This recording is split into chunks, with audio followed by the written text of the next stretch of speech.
In space, no one can hear you saying to your mom, "Ah, Mom, come on, just one more quarter, please."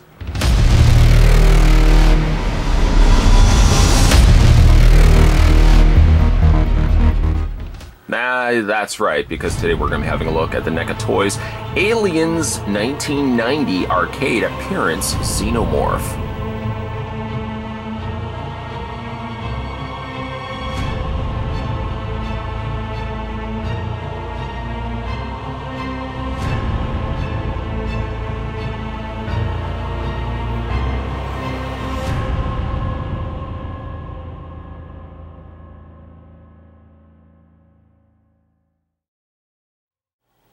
Okay, so before we have a look at the alien, of course we're going to figure out how tall it is. Putting the tape measure next to it, we know that the figure is 8.5 inches in height.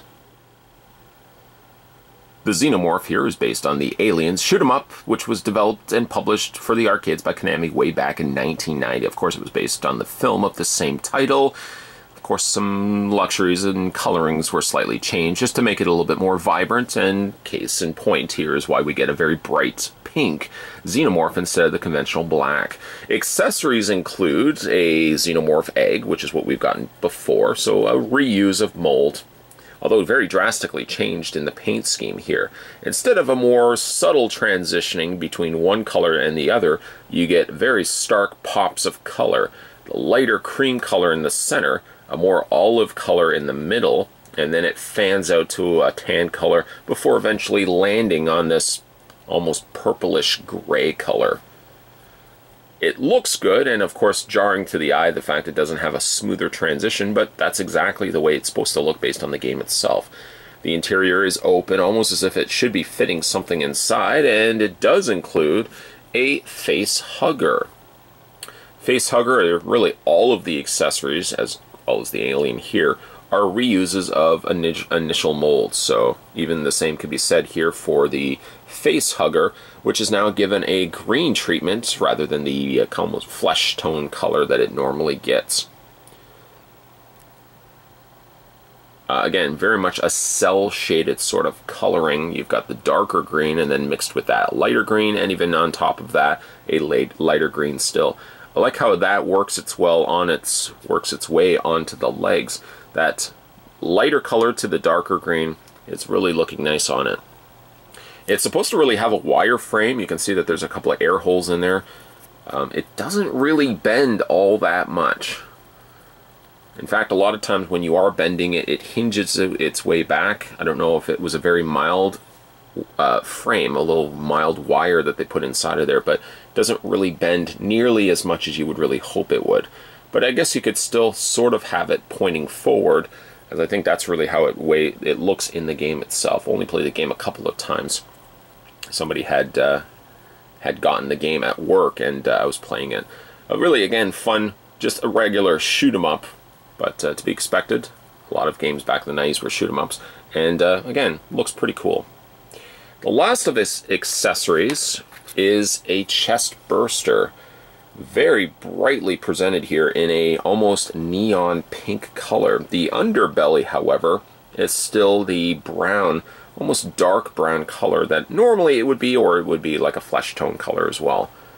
It's little tiny. Look at these little adorable cute hands on the chest burster. It's cute until it breaks its way through your rib cage and out your stomach, your chest area, and everybody in the room is screaming. But in the meantime, it's an adorable little chap. Almost looks as if he's smiling. He's so cute. It also does have a wireframe. Again, not really much. You can bend it a little bit, but it doesn't seem to want to retain its bend. Just a little bit, actually. One last thing before we get to the alien. The face huggers I always find to be tricky to get into the egg. It doesn't seem like they fold up well enough that a lot of times, I guess it works to its credit, it springs out at you. Just doesn't seem to always fit well in there. A lot of times you just end up bending the tail, and it doesn't look the most natural until I guess you have it kind of sort of this way. So those are the accessories. We'll kind of put those to the side. Then, of course, you get to the main meat and potatoes of it all. You get to the Xenomorph, which very brightly presented here in pink. coloring here, except for really its mouth, are a combination of dark, almost like a raspberry pink, and this neon pink, which really only accents side areas, side aspects of the character, because a lot of times for shoot 'em ups, I'm just simulating it here, the alien would really only be seen from the side, so you'd see, you know, a very bright pink. And I think that does carry well to the figure itself. From the front, you're really not getting as much. The sculpts are really good, as we've seen these before. This is basically the alien's warrior alien, and we've seen these molds before, but given a slight different pink treatment, unfortunately a lot of those details get lost. They're still there. Obviously you can still see them, but unfortunately a lot of the core sculpts here just kind of get blended amongst itself because it doesn't really have any other paint. But that's pretty much what you would expect from the video game series, or in this case the arcade series. They really slimmed down the amount of paint applications, keeping it to its core cell-shaded nature. So like the head, for example, really from the front it gets a little bit more action because of the nature the head is so thin. One side you get the lighter pink, the other side you get that light neon pink. And because the head is the shape that it is, you get at least treated to it on both sides when you look at the figure face on. Speaking of face on, what a face on the Xenomorph, which I might also add does have an open and closed mouth. I did notice though that the jaw was a little on the trickier side to open and close, probably just because of the constant mold that they've used and maybe the additional paint. Who's to say? But it does also have the little inner jaw, which they've taken the liberty of even painting the teeth on those. So they painted the teeth on the top, the bottom, and on the interior jaw. I do like that quite a bit. Just gonna go ahead and tuck that back in, get in there, and then we can close it up, close up shop for the day. Again, there's really not a whole lot to cover off here because if you've already picked up this alien, really, or any of the aliens using this mold, a lot of this is going to seem so very familiar. Same can also be said for the fact that it does have the wireframe tail, which now incorporates a little bit more of that pink.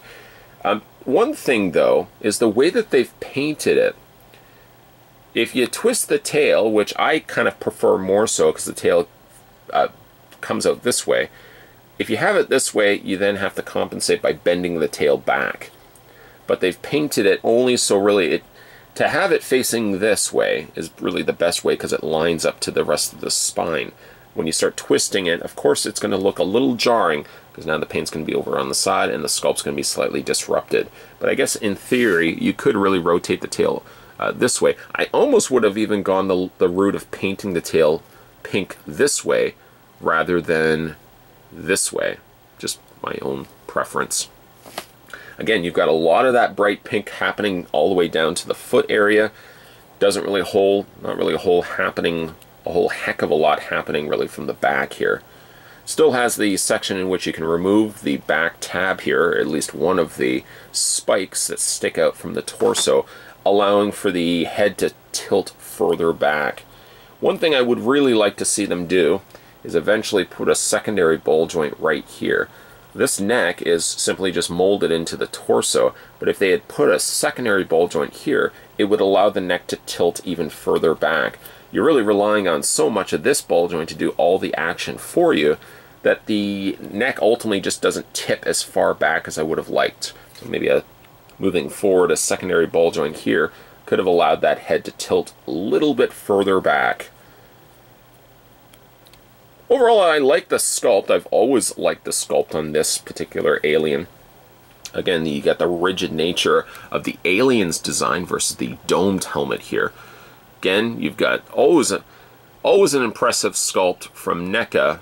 Unfortunately, because just the nature of this particular bubblegum Xenomorph, which I guess I'll just dub for the rest of this review, ultimately it just means like so many of these cool details get lost, ultimately just because it ends up giving us, well, we're getting instead a specifically designed character from a specific game that has to have these colors. One last thing I just want to mention before we wrap up this video is I do notice that it has all this excessive amounts of, I'm not even sure what that is. It came out of packaging like that. I have done nothing to it to add to this. I've added no glue, I've added no paint. And yet for some reason I've got this additional, I don't want to say stain, but there's like a crusting that's happening over the shoulder here. It's got a little bit also on this side. I'm not really, again, I don't really know what's happened here. That may not be across the board on all alien figures. It may just so happen to be the one that I've picked up. But if you've picked up this alien for yourself, let me know as well if you've got that.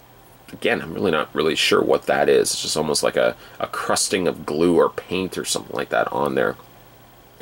Speaking of its posability, it's on par with what you would expect if you've already picked up one of these in the past. The head will rotate back and forth, a hinge also happening back and forth, and if you remove that little tab port, that little extra part on the back of its torso, you can also afford a little bit of an additional head pivot.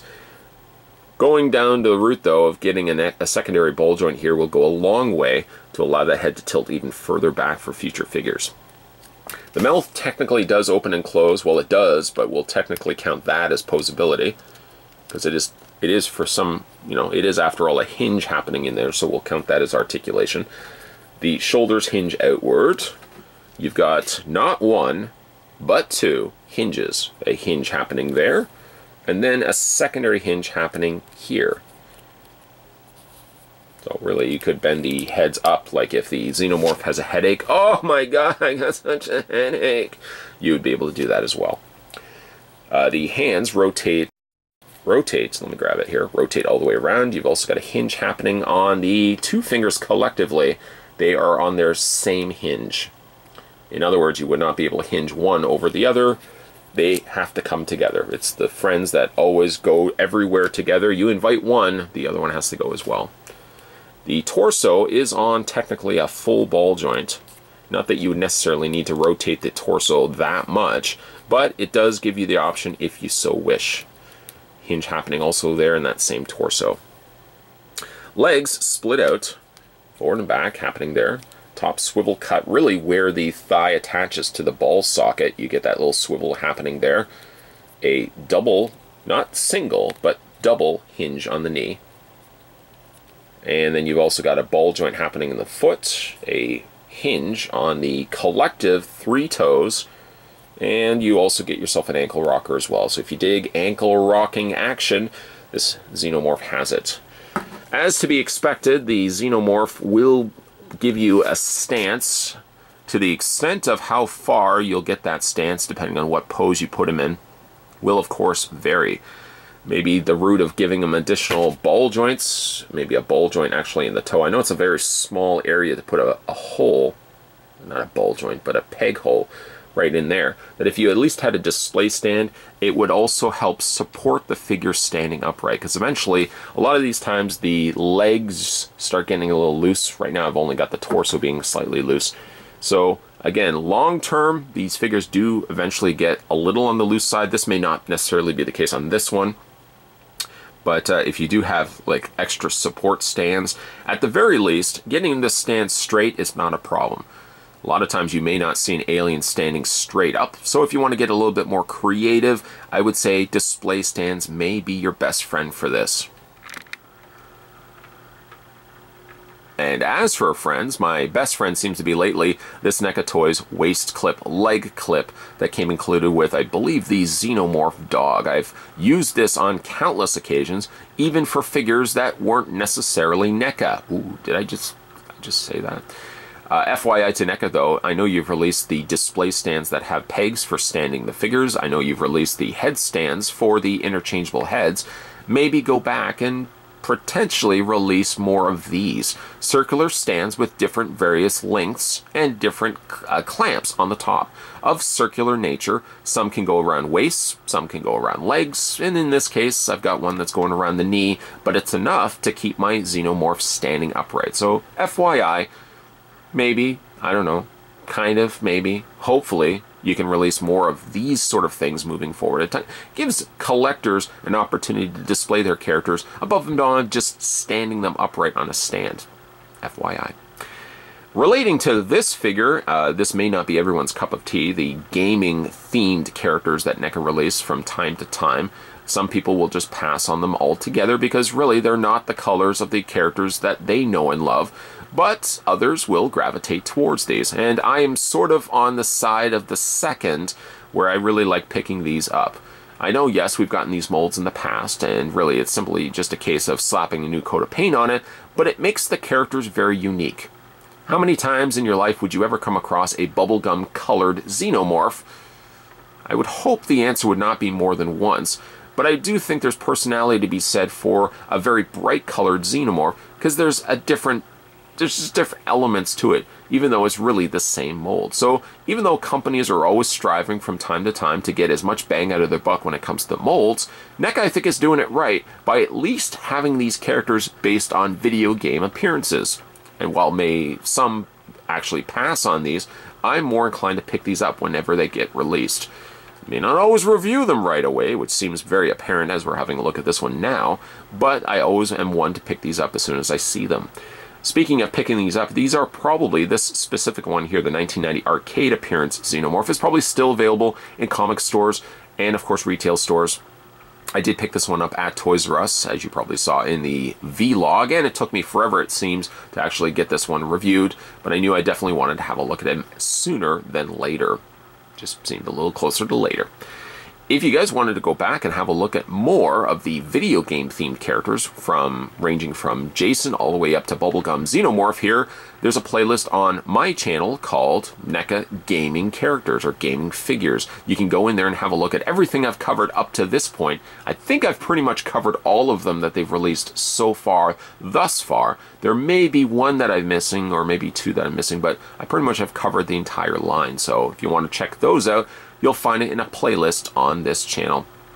Speaking of this channel, one thing that you guys can do to be a big help to me is you can hit that little bell notification that's just below this video. Apparently that does make notifications more accessible, so if I put out new content, you guys should be able to see it.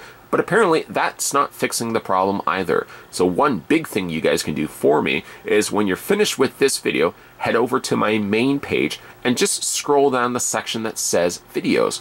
That's the best way to ensure that if there's anything that you may have missed along the way, you'll be able to scroll down and say, oh, wait a minute, I don't remember him actually reviewing this, and then be able to check out the video. So when you're finished any one of these videos that I've finished posting, always head over to my home page and see if there's something that you may have missed along the way.